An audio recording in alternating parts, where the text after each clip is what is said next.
بسم الله الرحمن الرحيم. الحمد لله رب العالمين، والصلاة والسلام على أشرف الأنبياء والمرسلين نبينا محمد وعلى آله وصحبه ومن تبعهم بإحسان إلى يوم الدين.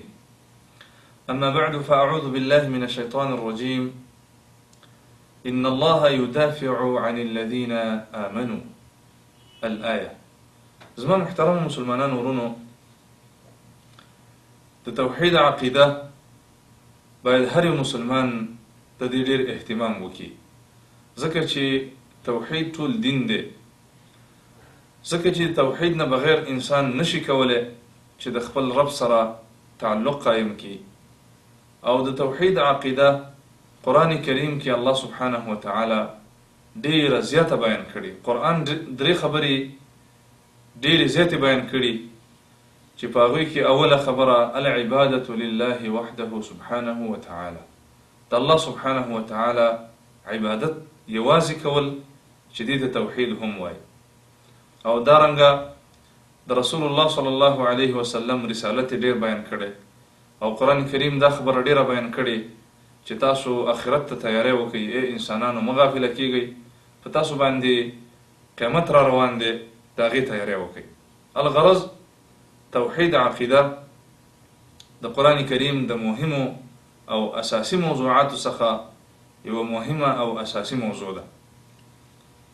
مخکې د هغې څه فواید بیان شوي، اوس یو څو مختصر نور فواید د هغې بیانوو د توحید د عقیدې. زما عزتمندو، الله سبحانه وتعالی د موحد ولی دی، دوست دی، او دا ډېر لوی منقبت دی.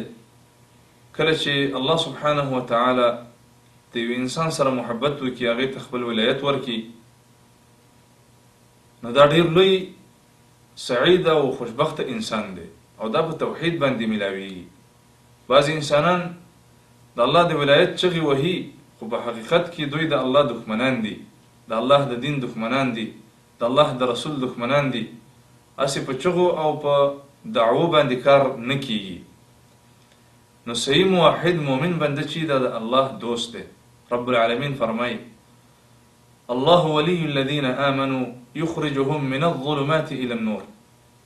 الله سبحانه وتعالی د مؤمنانو دوست دی، او دا مؤمنان د تیارونه رڼا ته راوباسي.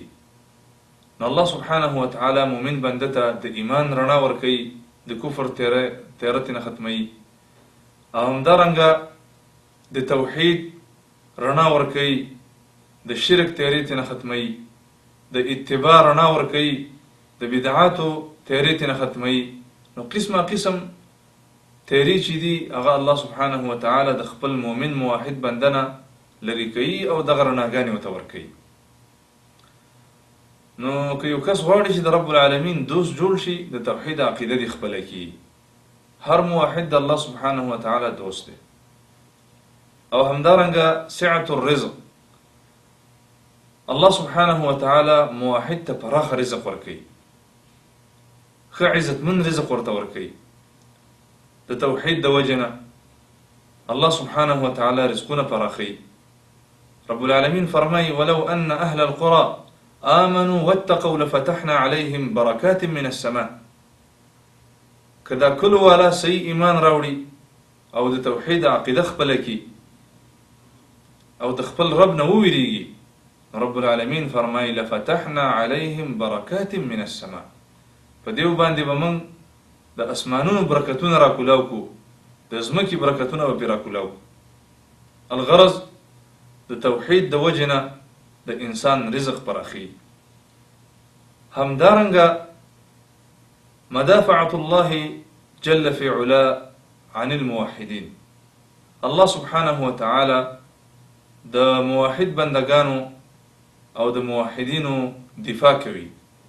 الله سبحانه وتعالی فرمای ان الله يدافع عن الذين آمنوا. یقینا الله تبارک وتعالی د موحدینو دفاع کوي. همدارنګه الله سبحانه وتعالی د موحدینو سره د کومک او د نصرت او د عزت وعده کړي. الله سبحانه وتعالی مؤمنانو بندگانو ته نصرت عزت او د هغوی کومک کوي. رب العالمین فرمای ثم ننجي رسلنا والذين آمنوا كذلك حقا علينا ننجي المؤمنين. او همدارنګ الله سبحانه وتعالى فرمای إنا لننصر رسلنا والذين آمنوا. الله سبحانه وتعالى فرمای چې موږ د رسولانو او همدارنګ د مؤمنانو مدد کومک او مرسته کوو. او څنګه چې د مخکې آیات کې ذکر شو موحدینو ته الله سبحانه وتعالى نجات ورکوي. ثم ننجي رسلنا والذين آمنوا كذلك حقا علينا ننجي المؤمنين. الله سبحانه وتعالى فرمای چې بیا رسولانو ته موږ نجات ورکو او همدارنګ مؤمنانو ته موږ نجات او خلاصي ورکو. او همدارنګ الله سبحانه وتعالى موحدين ته خپل ژوند ورکوي.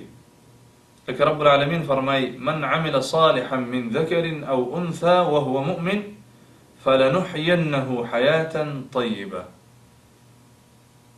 هر انسان که نارینه وي او که زنانه خو چې ایمان پکې وي او د توحید عقیده وي او د دې سره سره نیک اعمال کوي د رب العالمین وعده ده چې ښکلی او سعید ژوند به ورته ورکوي.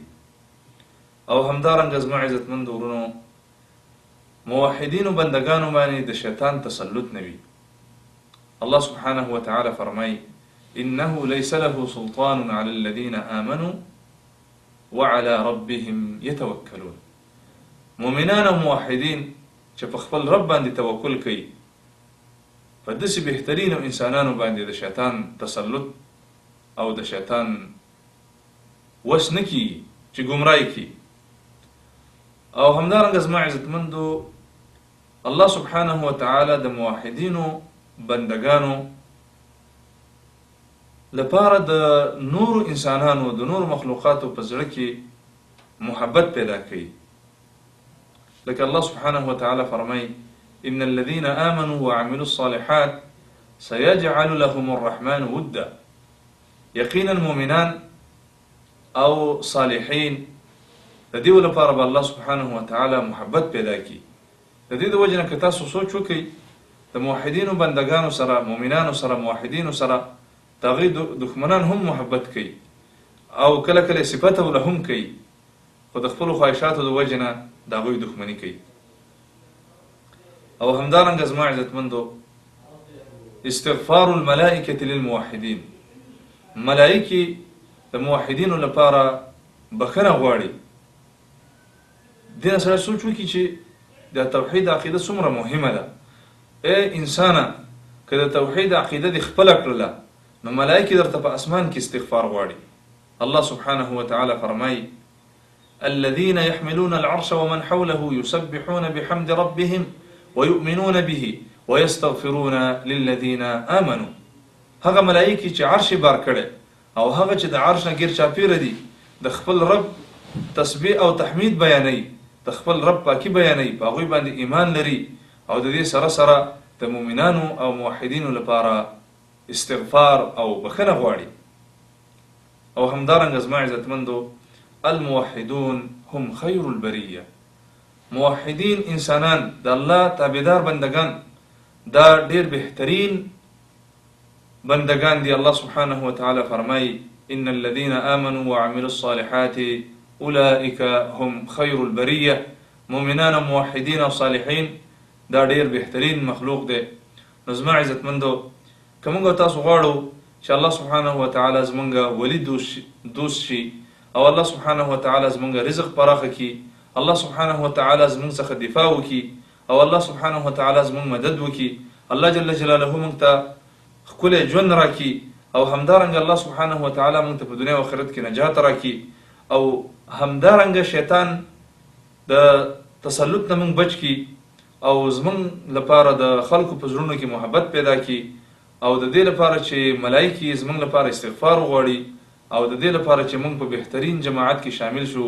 نو زما عزتمندو د دې لپاره یو علاج دی چې هغه د توحید عقیده خپلول دي. الله جل جلاله دې وکړي چې موږ او تاسو ته د بهترین عقیده را نصیب کړي او په دې بهترین عقیده باندې موږ ثابت قدمه کی او په همدې عقیده باندې موږ ته مر راشي. والسلام علیکم ورحمة الله وبرکاته.